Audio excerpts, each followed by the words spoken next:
ताकतवर समझता है। आज हम आपको उसकी हार की कहानी बताएंगे।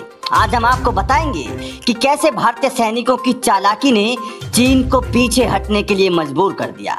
आज हम आपको बताएंगे कि कैसे भारतीय जाबाजों ने चीन की चाल को पहले ही समझ लिया और फिर चीनी सैनिकों को खदेड़ दिया। तो जरा गौर से सुनिए भारतीय जाबाजों की ये कहानी। दरअसल हाल ही में चीनी सैनिकों ने पैंगोंग में घुसपैठ करके उस इलाके को कब्जाने की कोशिश की।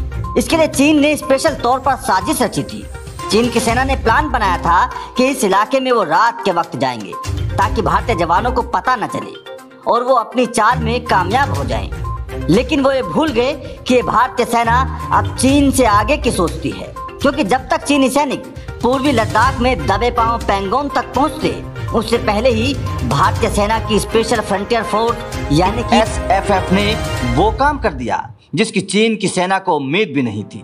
दरअसल भारतीय सेना चीन की मंशा को पहले ही भाप गई थी। इसके लिए स्पेशल फोर्स ने प्लान बनाया और पहले से ही पैंगोंग झील इलाके की अहम चोटियों के ऊपर जाकर बैठ गए। और जैसे ही हमारे जवानों को चीन के इस धोखे की भनक लगी तो जवानों ने चीनी सैनिकों को खदेड़ दिया। आपको बता दें कि ये वो इलाका है जिस पर दोनों देशों की सेनाएं अपने कब्जे की बात करती हैं। चीन ने इस इलाके में पहले एक चालबाजी दिखाई थी। चीनी सैनिक फिंगर फोर की चोटियों पर जा बैठे थे, लेकिन अब भारत भी पीछे रहने वाला कहाँ है। चीन को जवाब देने के लिए साउथ बैंक में भारतीय सैनिकों ने वही किया और ऊंचाई पर जाकर बैठ गए। भारत के इस कदम के बाद चीन को मिर्ची लग गई और भारतीय सेना पर सीमा विवाद को बढ़ाने का आरोप लगा दिया। कहा कि भारतीय सेना ने वास्तविक नियंत्रण रेखा को पार किया है और जानबूझकर उकसावे की कार्रवाई की।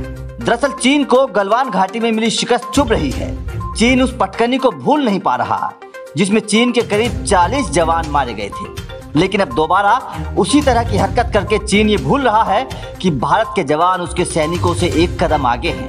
बेहतर होगा कि वो अपनी चालाकी दिखाना छोड़ दे और इस तरह की हरकत ना करे, वरना पहले तो उसके 40 जवान मारे गए थे। अगर चीन ने दोबारा भारत से लड़ने की हिम्मत की तो भारत ऐसा